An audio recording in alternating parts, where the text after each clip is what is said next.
Pozdravljene, spoštovani gledalke in cenjeni gledalci.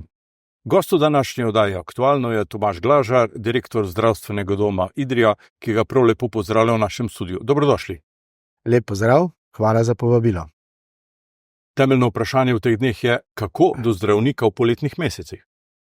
Ja, v bistvu imamo zaradi težav za zdravniki že praktično 2 leti, tretje leto pravzaprav, že kar nekaj izkušenj, tako da bomo tudi letos organizirali ambulante tako, da bojo vedno na razpolago vsaj ena ambulanta pacientom, ki bojo potrebovali zdravstveno oskrbo. To govorim za lokacijo Idrija, v Cerknem bo pač potekal nekako po ustaljenem redu, kjer se zdravnika med sebojno nadomeščata. Tako da nihče ne bi smel ostati oziroma ne bo ostal brez zdravstvene oskrbe, če jo bo potreboval. Ta nadomestna ambulanta v Idriji je namenjena tako občanom, ki nimajo svojega osebnega zdravnika, kot tudi tistim, ki ga sicer imajo v dneh, ko je ta na dopustu. Tako. Sej, vsi vemo, vsi smo ljudje, tudi zdravniki, tudi medicinske sestre potrebujejo dopust, da se spočijejo, da v jesenskem času pač bojo lahko normalno kos izzivom zdravstvenim, ki pač jih jesen tudi prenese. Bomo pa poskrbeli, da bo vedno en zdravnik ali več zdravnikov celo na razpolago pacientom, ki jih bojo tukaj potrebovali v Idriji. Govorimo za akutne obolele, za kronične bolnike, za recepte, za bolniške in tako naprej. Naj bi vse te zadeve tekle pravzaprav normalno.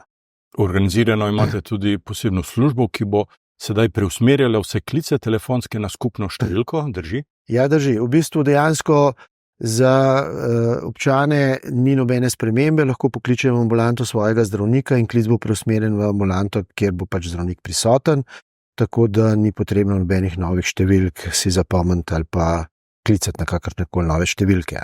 Urgentna služba deluje nemoteno 24 ur, 7 dni.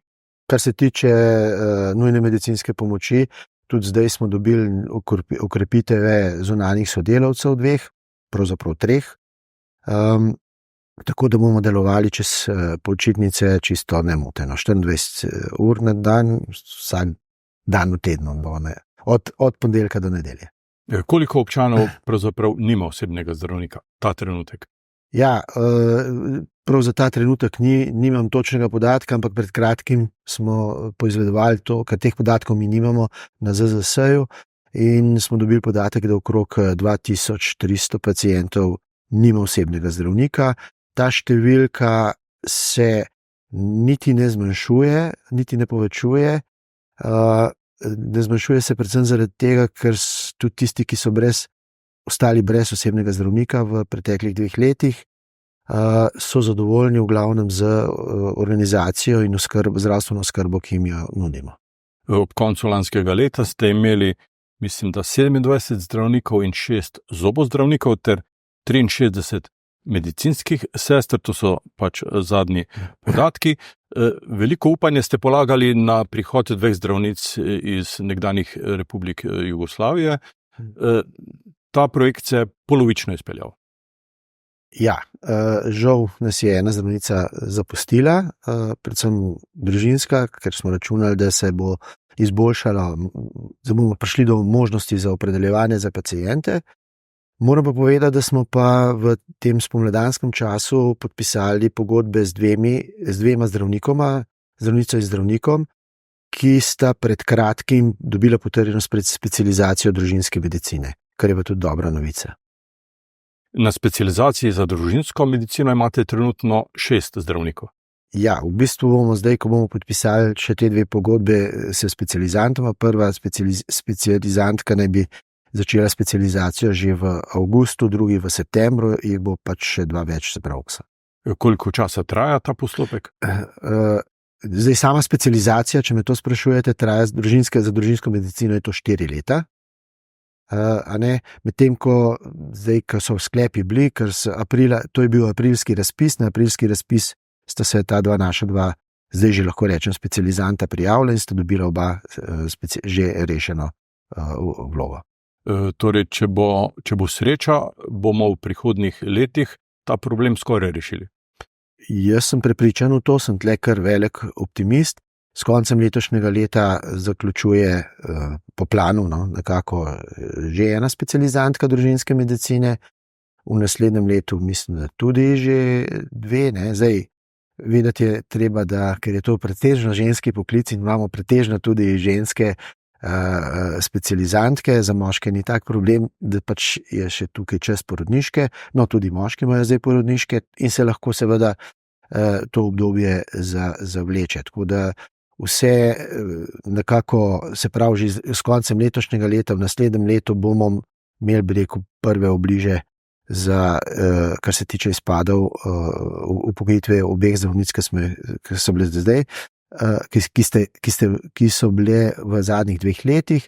Vemo tudi, da zdravnik v Cerknem počasi bo šel v pokoj, tako da tudi tam bomo mogli nadomestitev zagotoviti.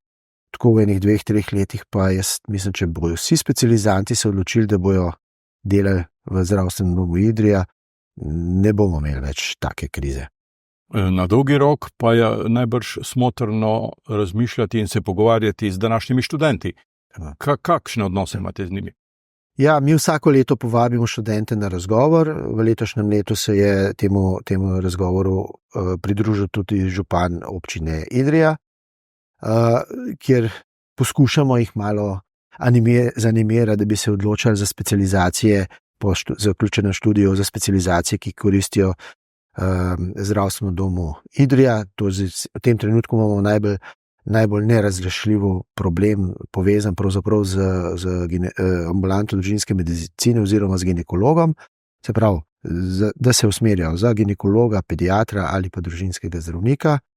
No in moram reči, da te letni srečanja pravzaprav so že kar obrodila nekaj sadov. Nekateri študenti tudi preko poletja, nekateri že zdaj pravzaprav delajo preko študentskega servisa pri nas in spoznajo tako poklic družinskega zdravnika, ki je v javnosti pogosto, rekel, zelo izkrivljena, kot tudi recimo pediatra, in pa drugi poklici, ki jih pač druge zdravstvene dejavnosti, ki jih mi upravljamo.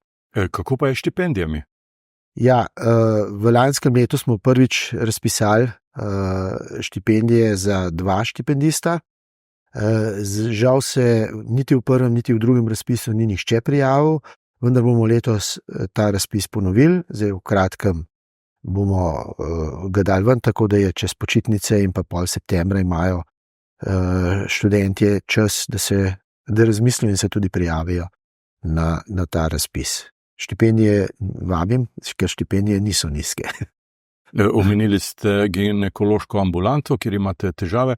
Sodelovali ste s porodnišnico v Postojni, vendar brez pravega uspeha, ne? Ja, žal se tam nam ni steklo tako, kot je bil prvotni dogovor. Vsi sodelujemo tudi z drugimi bolnišnicami, tudi ginekološko kliniko v Ljubljani.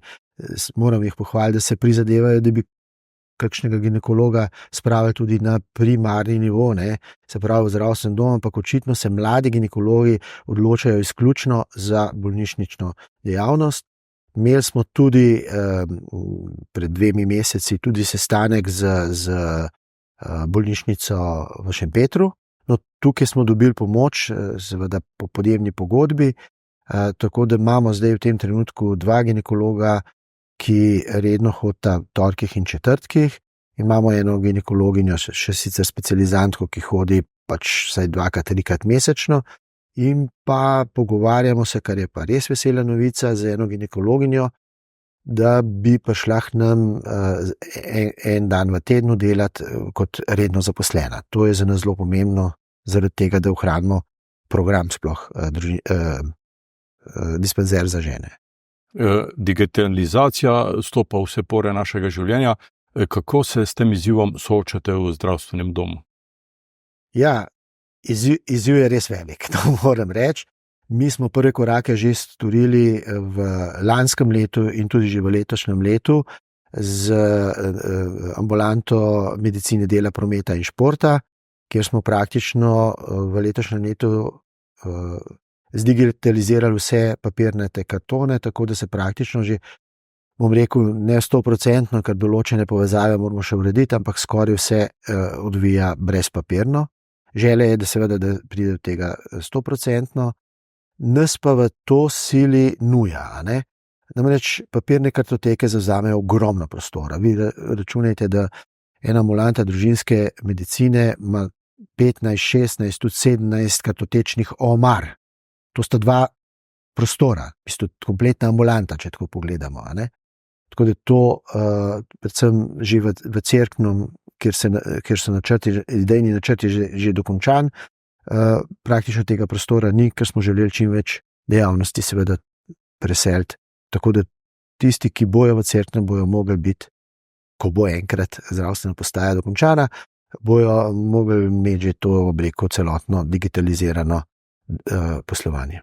Kaj pa digitalne poti za posvetovanje z zdravnikom, za naročanje receptov? Ja. To deluje? No, to deluje, to je že ves čas, mislim, že kar nekaj let prisotno, najbolj je bilo to, se je razraslo med covidom, to je preko gospodarja zdravja, pač pacienti lahko dostopajo do ambulante pač s svojimi težavami in potem te težave poskušamo tudi reševati. Preko te povezave sicer se diagnoz ne daje, a ne, tudi strokovnih razlogov, se pa lahko upravi vse, kar je povezano z recepti, napotnicami, recimo, če so take ponavljajoče se, a ne, tako da, ali pa bolniški staleži, tako da to pa kar uspešno deluje.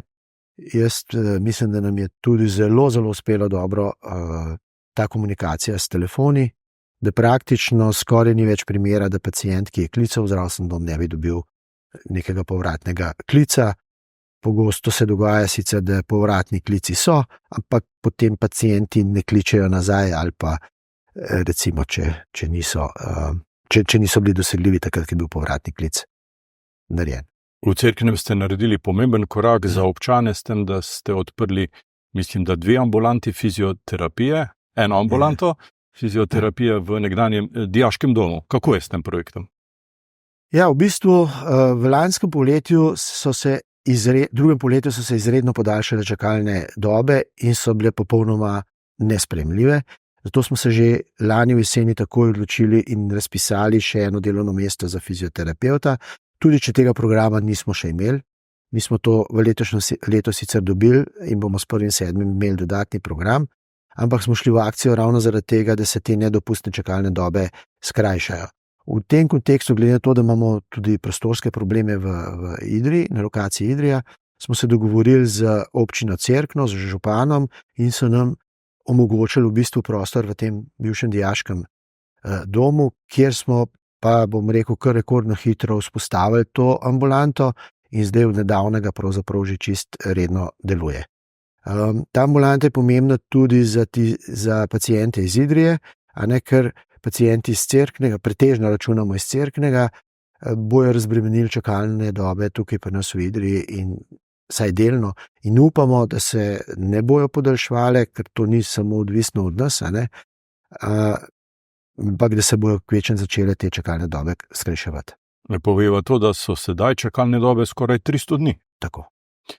V občini Cerkno ste za te nove prostore morali plačati 90.000 evrov, ta denar je zagotovila občina. Ja, to je bilo potrebna je bila pač investicija, ne, največji del te investicije je oprema za fizioterapijo, medtem ko gradbeni del, ta je zelo, bi rekel, pocen za cel znesek. V celoti jaz se še enkrat zahvaljujem občini Cerkno, je zagotovila občina Cerkno sredstva. Je pa res, da vsa ta oprema, ki je bila nabavljena, bo v primeru selitve na novo zdravstveno postajo nadalje v uporabi. V Idriji so gradbeni delavci še vedno v poslopju, v avstrijskem delu starega zdravstvenega doma. Tam ta dela gredo k koncu. V bistvu smo že tik pred koncem, delajo se finalna dela, tako da do konca junija oziroma prve dni julija bo gradbeno ta objekt končan.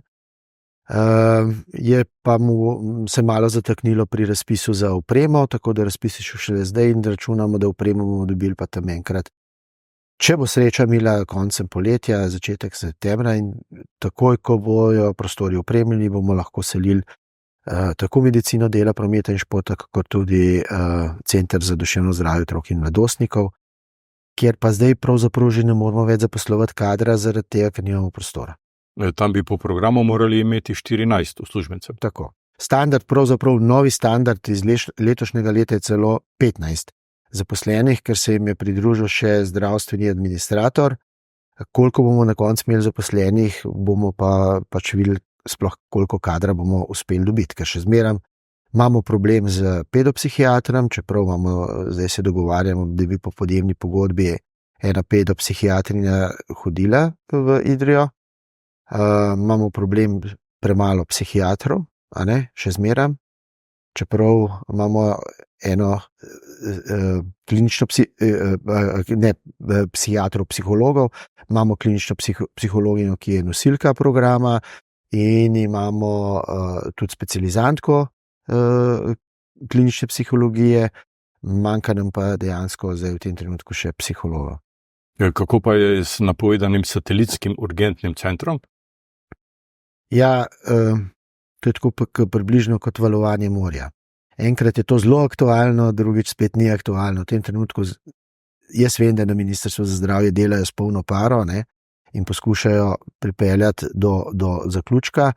Vsekakor pričakujemo, da bomo dobili sredstva za prenovo prostorov nujne medicinske pomoči v skladu z pravili za satelitski urgentni center. To nam je obljubljeno, bilo že kar 2 leti nazaj pravzaprav. Tako da mi sicer opremo, ki jo prenavljamo, ki že kupujemo v smislu novega satelitskega centra. Ne vemo pa točno niti, koliko kadrovskih kapacitet bomo potrebovali v tem trenutku, to še ni čisto jasno, ker zdaj po zadnji varianti, kakor mi je znana, bo prišlo do različnih velikosti satelitskih urgentnih centrov in glede na to velikost bomo seveda mi mogli zagotoviti tudi ustrezen kader. Prostore pa ne bi dobili v desnem krilu novega poslopja, tam, kjer je že sedaj urgenca. Tam, kjer je že zdaj nujna medicinska pomoč, vendar se bo to celoten ta prostor tudi razširil na področje obeh ambulant, tam, kjer zdaj deluje pravzaprav nadomestna ambulanta. Zavod Zdravstveni dom Idrija je lansko leto posloval z izgubo, 140.000 evrov so vam izračunali v računovodstvo, ste imeli izgube, vendar pri 8,5 milijonski realizaciji. Kje so vzroki? Zdaj, jaz moram reči, da je v drugem polletju lanskega leta nas je zelo presenetil ta poslovni rezultat, ker prvo polletje smo poslovali močno pozitivno, potem se je pa nenadoma začel zalamljati. Zdaj smo ugotovili, da eden od glavnih razlogov je ta, da nam v lanskem letu po uredbi vlada ni priznala revalorizacije materialnih stroškov pa amortizacije, in to pomeni, da smo približno 4,2% za te stroške dobili manj, kot bi dobili, če bi ta revalorizacija bila priznana, ker je bila toliko inflacija, ker to je usklajevanje z inflacijo. Vemo pa, da na zdravstvenem področju, predvsem na področju laboratorijske dejavnosti, so cene poskočile bistveno več, kot je bila lanska inflacija. To je en od glavnih razlogov.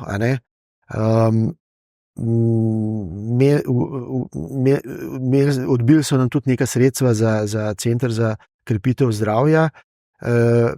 Ugotovili smo, da imamo mi drugačen podatek o izvedenih delavnicah, kot je imel očitno ZZS, in to zdaj z njimi urejamo in upamo, da del teh sredstev bomo dobili tudi povrnjenih.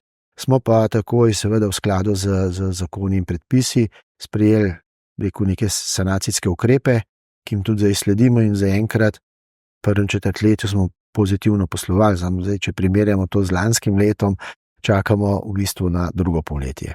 Bi morali še o tem razmišljati, kako vlado preprečati, da ne sprejema takih nelogičnih odločitev?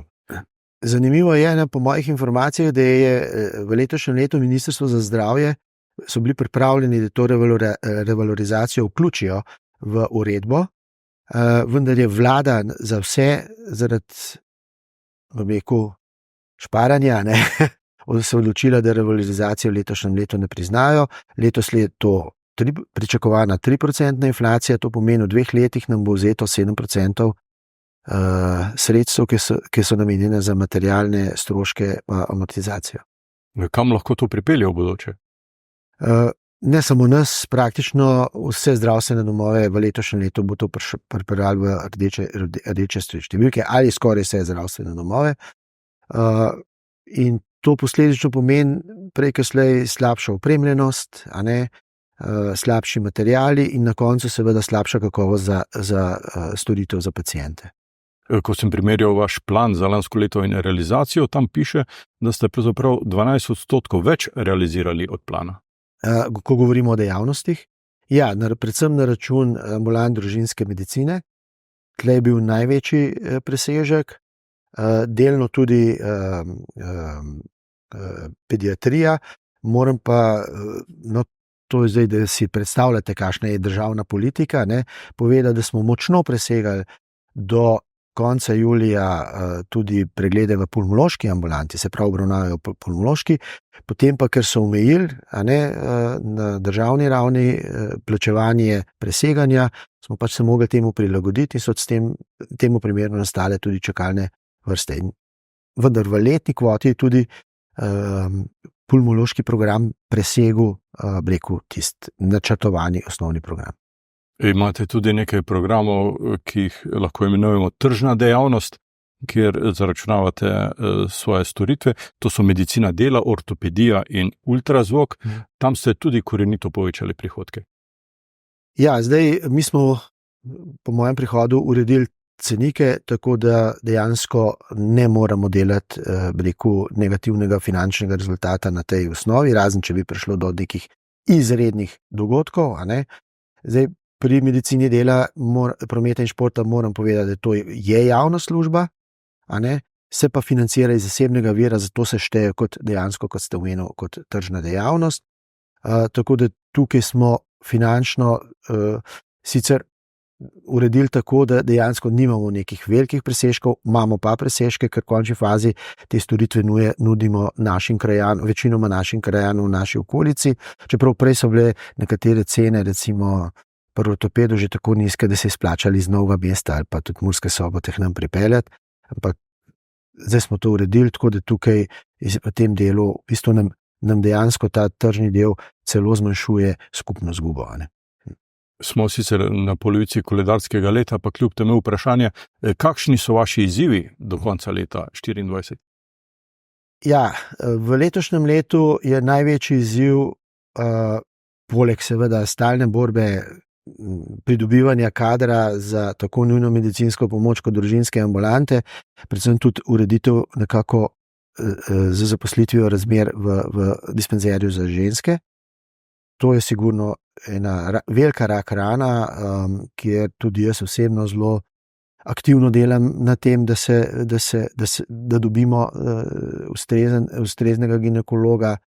To je drugi najbolj pomembni izziv, seveda je, da tudi program, ki ga po pogodbi, ki za ZZS izpolnimo tako, kot je v pogodbi zapisan, se pravi, tam, kjer je možno, da ga prisegamo, da nam to tudi plačajo, da ga tudi presežemo, kar seveda bo pri družinskih ambulantah družinske medicine že zaradi tega, ker manjka zdravnikov preseženo, in pa da seveda vse dejavnosti poskušajo doseči plan. Zdaj, pri določenih dejavnostih to enostavno ni možno, pri diabetesu, ker ni dovolj pacientov, če tako temu lahko rečemo, ampak saj tam, kjer pa se to da, ker je dovolj potreb, tam pa moramo doseči plan.